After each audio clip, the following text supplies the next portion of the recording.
Hello and welcome to Heroic Media. I'm Patrick Cordova. And I'm Michelle Bauman. This week on Heroic Media, virtual reality technology takes pornography to a whole new level.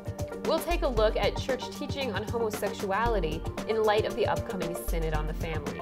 Pope Francis tells parents it is time to re-engage in the education of children. Stay tuned for all these stories and more here on Heroic Media.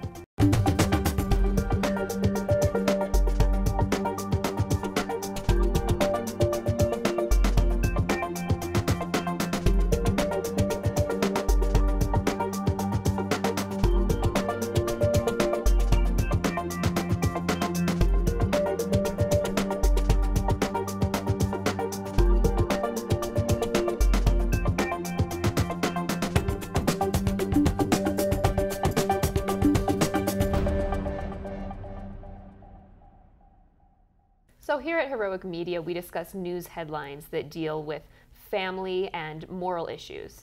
That's right, and a lot of times the subjects will be about abortion, euthanasia, embryonic stem cell research, human cloning, and homosexual marriage. Exactly. And so what's our first story? Thanks, Patrick. First up, virtual reality is the newest development in the $97 billion pornography industry. It's raising the question, how will this affect those who say they are addicted to porn?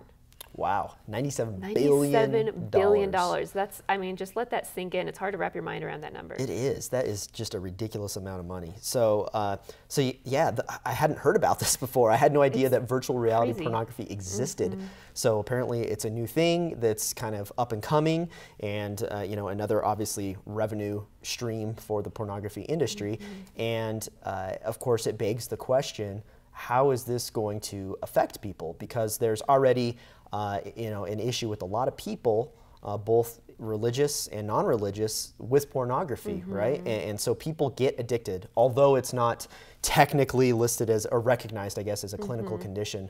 I think that it is, right? Just based on people's experiences, what they've said about it, and about being addicted to pornography. And so this takes it to a whole new level, and I think it could be very damaging, especially for people that have pornography addiction, because they can live essentially inside of a world, a fake world, and you know, basically take pornography to the next level. Right, absolutely. And you know, I think that's an interesting point you make about the idea of, is this or isn't this an addiction? Because the psychologist in this article was saying, no, it's not considered a clinical addiction, because it would be like being addicted to food. It's something that is going on with your body. He said because it's a natural thing that your body has, you can't be addicted to it. I don't agree with that. So I mean, that implies that you can't be addicted to food or to sex, and we do see people who have this unhealthy behavior with regards to some of these natural things. Yes. And the idea that pornography and sex are somehow equatable is also, I think, a questionable premise. Yes. Because we know what pornography does to people and how it, you know, affects the user and how it affects the women and the people involved. One thing that's very interesting is that studies have found that pornography addicts, people who are addicted to pornography, their brain, when they're using pornography, responds in the same way as the brain of people who are addicted to drugs when they're using drugs. Right. So it really is, from a brain perspective, it really is an addiction. Yeah, exactly. And we've talked about this before on the show and covering stories like this about pornography and kind of the dangers that it has on people.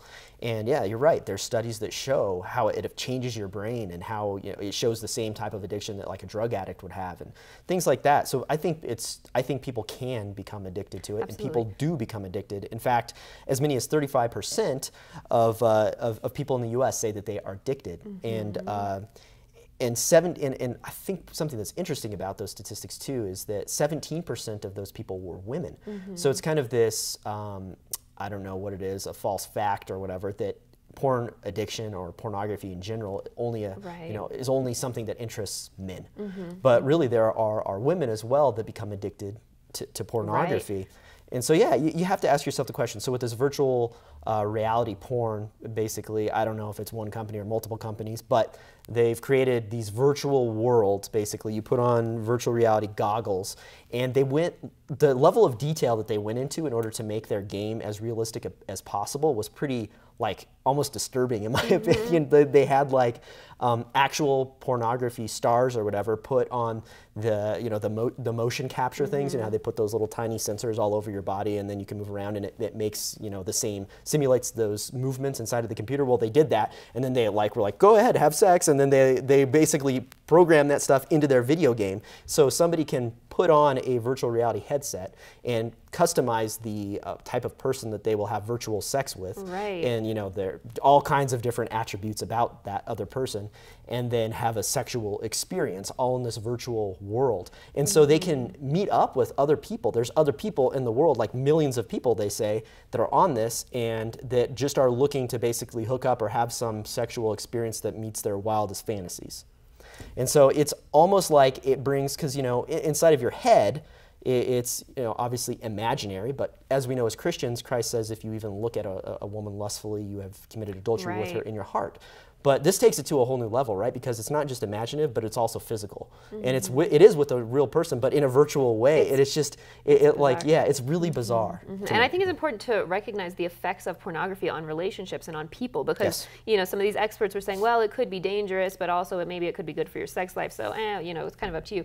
But, you know, I thought this was an interesting statistic that porn plays a role in about half of divorces in the U.S. That was interesting. Half of divorces. And there's a really interesting quote here from a woman, the wife of a former pornography addict, and she was just describing how it really damaged her relationship with her husband because she kept saying, am I enough? Will I ever be enough? That she's literally competing with this virtual reality, with this fantasy world that's now interacting with her husband, and she can't compete with that. Exactly. And so we're looking at the divorces that this is causing. We're looking at some of these problems, and some of the people who suffered from these addictions saying, yeah, I would watch porn 8 hours a day. That's all I would do with my day. I couldn't do anything else, and I wouldn't want to, but it's like I would get up and drag myself over to the computer, and I felt like I wasn't in control. Really scary stuff. And that's what one woman even said. Jessica was her name, and she was saying that she became so addicted that she felt like she had to do it, almost like breathing or eating. She was like, I have to do this in order to survive. So the level of addiction can become very severe.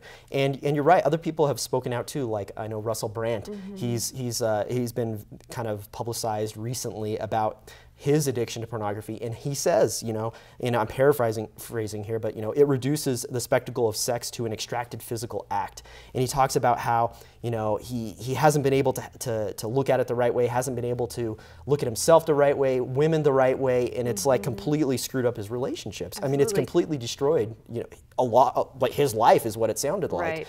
And so, I mean, it really, I mean, it messes with you. It's not this thing like the PhD Chris Donahue, he's a sex therapist, was saying. It's not like, okay, yeah, it can be good, but it also can be bad. I think it's always bad, you know, both morally, but also when it gets to the point of addiction where it starts completely messing up your life. Yeah. The good thing is I think that some awareness is really coming out here. We have more studies, we have more actors, we have more prominent people saying, hey, this is a really bad idea. There's ties to human trafficking, all these different things.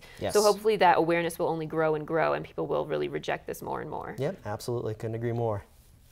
Coming up after the break, we'll take a look at the church's reaction to homosexuality. Stay tuned.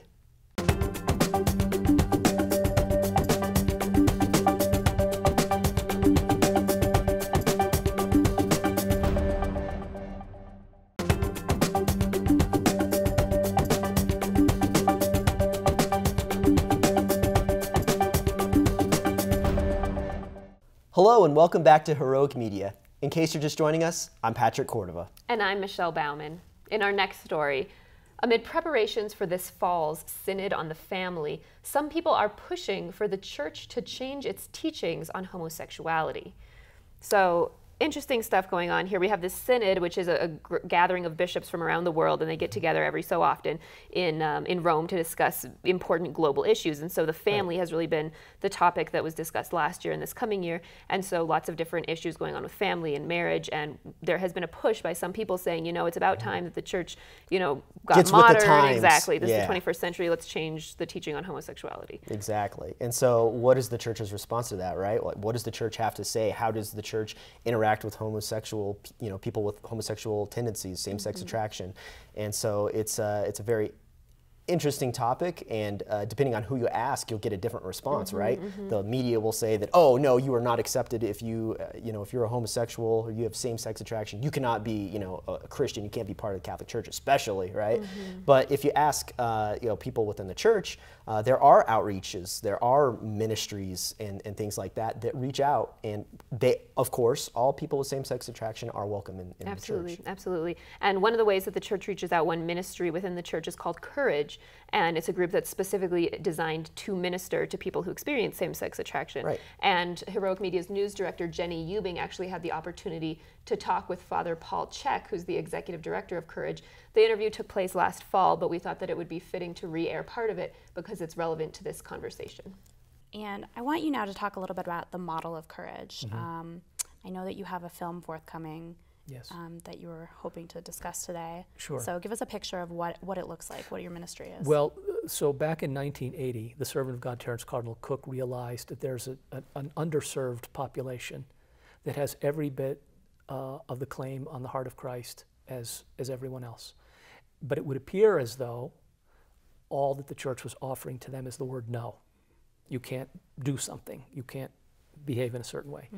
To correct that, he began the Courage Apostolate, which is the church's pastoral charity, her understanding of the human condition that sometimes means that people are attracted erotically to members of the same sex. But looking beneath that to the true dignity that is there. One of the reasons why in Courage we don't use the terms homosexual or lesbian or gay is that it seems unjust to collapse someone's identity into their sexual preference or appetite. And they're much richer than that.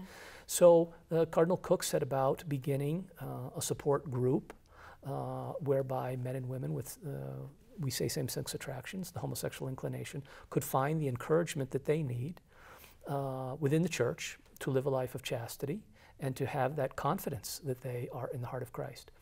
Father Harvey was the first executive director. He was an oblate of St. Francis de Sales. And I remember when I first began working in the apostolate 10 years ago, he told me, our best ambassadors are our members. They are the ones who put the face on the question of homosexuality. For many, the church's teaching can seem sterile and aloof. But when we put a face on the question, when we have someone who has the homosexual inclination, who has trusted that what the church teaches is true and leads to fulfillment, now we have something that is very attractive in the world that wants to hear stories and narratives. So we've made a movie. 3 of our members very generously, very humbly, very courageously agree to tell their stories on camera.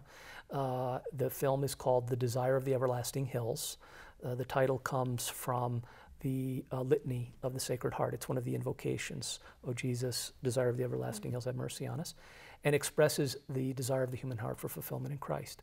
So that movie is available online, free of charge. Anyone can watch it at the website everlastinghills.org. And it puts a face to the struggle, but also to the joy that comes from living in the heart of Christ and in the heart of the church. Beautiful. And so often there is this misconception for Christians, for Catholics who are struggling with the same-sex attraction, that there's no room for me in the church, Yes. or I'm rejected, I'm not welcome here. I think if anyone had that sense and they attended our annual national conference in the United States and spent 30 minutes amongst the group of people who are there, we often have as many as 350, they would find something else to be the case. Here are people who have a strong conviction that they are fully loved by Christ, fully embraced by the church. They have a particular aspect of their life that they contend with, but they do so with that sense of trust and perseverance, and they do it together in a way that, for me, as a priest, is very edifying. Fantastic. And how can we, as the average Catholic in the pew, how can we be more welcoming and more joyful in an invitation to people who are struggling in this way? I think first is to learn a little bit more about homosexuality as the church teaches. So to go to our website would be a good place to start. Courage RC for Roman Catholic, couragerc.net or .org both. Okay. And to look there, because there's a lot of information, the stories, the narratives, information that helps us to see how chastity is truly part of the good news and not just a restraint on something, this would be a good way for people to begin. Some true and authentic understanding about what the church teaches and why. Fantastic. And that's couragerc.net or couragerc.org. Either one. And the film is everlastinghills.org. Okay. Thank you so much, Father Czech, for being with us today. Jenny, thank you. God bless Courage. God bless the work you're doing. Thank you. Thank you, and for your prayers. Those are some great, conversations there about, Courage International, what it does, how it reaches out to people, and kind of how the church views people with same-sex attraction. And I thought really some of the things that stood out to me in that video. One of the things was just that every human being has a desire to reach out to God, has a desire for God. And so that's really what, as Catholics, as Christians, when we encounter a homosexual person, they have that same they have that same desire as well. So how do you foster that? How do you, how do you help those people to God? And so, of course, mainstream ideas and thoughts will have those people pushed away out of the church so that they can't, have that opportunity. And I really like what Father Czech has been doing and how he reaches out to people. And I liked what he had to say about just kind of learning more about homosexuality. And he talked about going to his website, couragerc.org, right? And www.couragerc.org. And he said, start there, take a look at the videos, right? Look at the stories, look at the narratives. And he wants to put a face to all of this. And so that's how he says, we can kind of start to make some ground on this whole conversation and push it in the right direction. Yeah, I think I've, in addition to this video, there have been a couple other times that I've heard Father Paul Czech speak, or I've spoken with him, and I think there's 2 points that he makes, routinely that I think are really important. And the first is that this problem of homosexuality is not in isolation. And he says that, 50 years ago, we decided that sex and babies are separate because of contraception, that we can have sex and not have babies be, a part of the picture. And so he's saying, yeah, it's totally natural for people to think, well, if I experience same-sex attraction, I can have that too, because babies are no longer a part of this picture, so what does it matter that this sexual interaction is not procreative? Absolutely. And so I see, seeing that issue within the bigger picture, I think, is very important. Absolutely. And the other thing that he says is that, we can't, our response to homosexuality and our response to persons with same-sex attraction cannot just be a no. No, you can't do this, you can't think about this. Yes. It has to be a yes. So, and we're all called to do this, no matter what our sexual orientation. We're called to say no to some things in order to say yes to a greater good. And so this is, an issue that comes up over and over again. This is why we say no to premarital sex. This is why we say no to contraception. There's so many things in the moral life where we say no. It's actually in order to say a greater yes. And so he's saying we can't just focus on saying no. We have to focus on saying yes. Yeah, and I think for me, and I mean, this is what I'm going to do when I talk with my kids about anything. When I do my best instead of saying no, you can't do that. People are like, well, I can do that. Like they think like I am capable of, sure, I can do it. What's going to happen, right? And I think it's more of a matter of should you or shouldn't you do it, right? And I think that ties into the whole teaching, the whole gospel, the good news. And like you said, it's not about not doing something necessarily or doing something else, but it's because of our love for God and our desire to be in unity with Him that we do or don't do certain things, right? It stems from that, and that's the hard part about. That is somewhat difficult in getting people to understand that, but that's where it all stems from. Especially for myself, I try to model my life like that, and it's difficult though. Absolutely, it's really difficult because people do look at that, and sexuality is such a huge part, core part of people, but it isn't all of people, right? Yeah. And that's what Father Czech was saying, is that when we just reduce people down to a desire that they have, you just completely wash away the rest of their person. Right. And people are so more diverse and deep than that, right? And I think that's important too. That's a really good point, because it speaks to how we as Catholics are called to interact with persons with same-sex attraction, whether they're living a chaste lifestyle or not. Right. We need to remember that they're human beings, they're people first. And so just as he says we don't want to reduce them to their sexuality, that also means we shouldn't reject them as a person. Yes. We should say, I realize that you are a human being and there's a lot going on here, and that, yeah, your sexuality is one part of that, and maybe you're living it out in a disordered and sinful fashion, yes, but that I can relate to you as a human person. Because if we want to engage and encounter a human person, we have to see them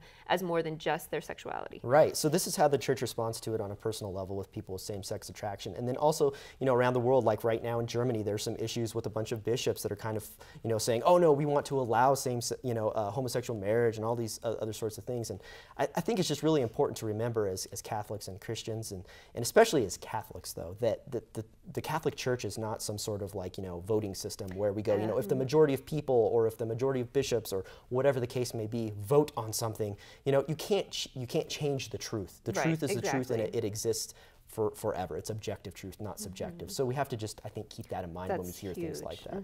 Yeah, exactly. All right, stay tuned. Coming up after the break, we have one more story.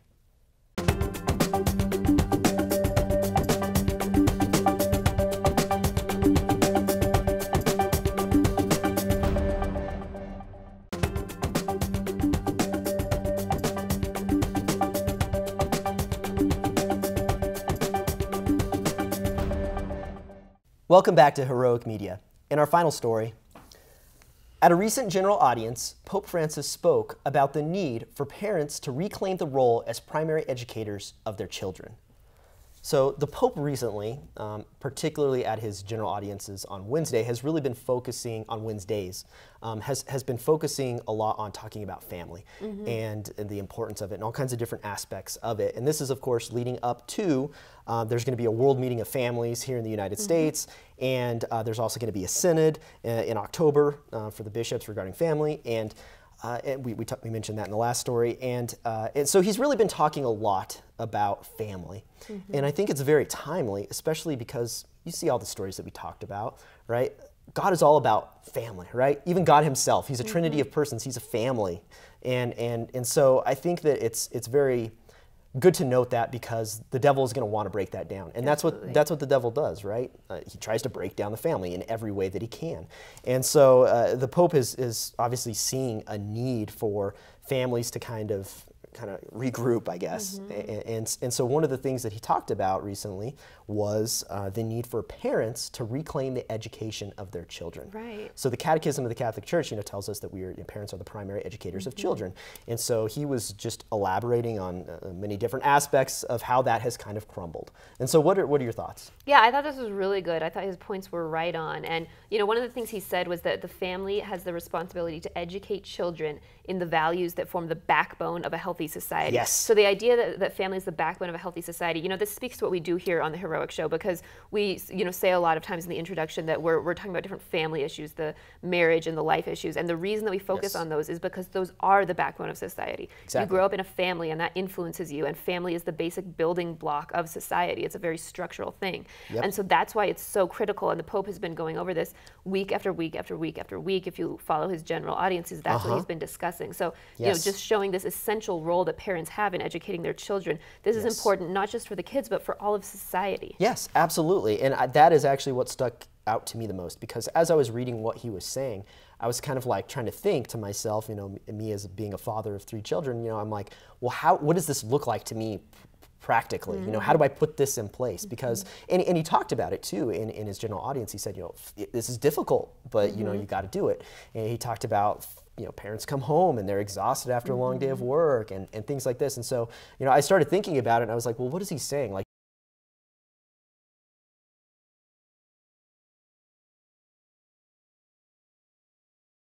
those core values that are fundamental to society, those aren't taught in school, you know, generally speaking, I think in a broad sense also. And if they are taught in any way, they're usually taught in a immoral fashion, right? They're skewed. Yeah, they're skewed. And so I think that's really what he was focusing on. And so, you know, there's a lot of different ways, passively, actively, you know, very specifically, but also generally. There's a lot of different ways that I think that we can apply that to our family, in our relationships. But yeah, we have to remember to incorporate that in all the time. And I think, you know, sending your kid to school is not a bad thing, right? Because having people specialize that teach in math or English or whatever, right? Those are good things. Sure. I mean, it's hard to be a specialist in everything. So schools are good. But I think, just like the Pope said, we have to remember to focus on those human values as parents, because they're probably not going to get it at school. Right, absolutely. And so let's take a look at some of the things that the Pope said. He said, if family education regains its prominence, many things will change for the better. It's time for fathers and mothers to return from their exile. They have exiled themselves from educating their children. and slowly reassume their educative role. Pretty strong language saying they need to return from their exile. They've exiled themselves. Yeah. And so he talks about this partnership between the parent, the school, and the Christian community. Yes. And he says that's been broken. There's supposed to be this partnership. Each one has a role, but that's been broken. And now the schools have this role, and the parents don't get involved at all. Yes. And, or they're afraid to. Or they're afraid to get involved, exactly. Yeah, they're afraid to speak out. And he kind of like, and hopefully I don't mess this up, but he mentioned something from his childhood where he said a bad word or whatever. And, you know, maybe nowadays people might be, and this was at school. To the teacher. Yeah, to the teacher. And nowadays parents might have more of a hands-off approach. Like, you're the one that's teaching him, you know, that's not my job. You know, you handle it. But where he talked about his mother, and, you know, his mother, you know, made sure he went to the teacher and apologized to her, and, you know, and she corrected him at home as well. And so he just talks about, you know, kind of stepping in and being a part of that instead of recreating that partnership is really what it is. And to recreate that partnership, it starts with having that human values teaching at home. Right. He also warned about experts who are taking over the role of parents and telling how kids should be educated. You know, some of the social science. So-called experts. Exactly, exactly. And saying, you know, okay, this is how you have to raise your kids, this is how you have to educate your kids, leaving the sexual education of your kids to the schools or some of these experts about how they should receive their sexual education. That's really important. That has to be coming from the parents. You can't trust the school to give a truly Catholic perspective or a truly Catholic anthropology to your children. You have to be the one to do it. Right, and I think it's a part that, like, it ties into just your whole development as a Christian yourself. Like, you shouldn't just blindly go into something believing it just because maybe your parents were that specific religion, right? You should go out and find why it's true, why they believe in it. You know, you should be firm in your faith yourself. Otherwise, you can't teach it to your children. So, you know, it's your responsibility to you know, to read and study and figure things out and ask the tough questions and you know, have the answers that are, you know, that quench that thirst, I guess, so that you can be able to explain things and discuss things and teach your children those human values. Right. Yeah, and speaking of the critics, he called them, you know, intellectual critics. And he said that they have, like you said earlier, they've silenced parents, right? And so parents feel like, well, oh my gosh, that guy's an expert. Like, I can't say anything against what that person said because they're an expert, right? And I think it's actually been a long process of experts, you know, especially since the advent of the pill and, you know, different things, like even doctors, you know, they'll tell you, oh, you should have, you know, for like my wife, you know, when she was in utero inside of her mother, she's, you know, the doctor said, oh, you need to have an abortion because she's going to be mentally handicapped. Well, thank God my mother-in-law didn't have an abortion, but, you know, things like that. Just because they're experts doesn't mean they're right. Right. That's a very good point. Yeah, and so I think we have to remember that, especially, you know, as it pertains to raising our children, that they're not always right. Right. Absolutely. And family is important. Jesus came into a family. He could have just walked out of the desert one day, but he was born and raised into a family. So, you know, we can't forget the importance of that. Absolutely. All right, that's it for this week on Heroic Media. Please join us next week for all the up-to-date news on the pro-life issues that matter to you. Please feel free to write to us with comments, questions, or news tips at news@heroicmedia.org. And please check out our website at heroicmedianews.org, where you can view more stories like the ones we discussed on this episode. That's it for this week. Until next time, keep us in your prayers. God bless.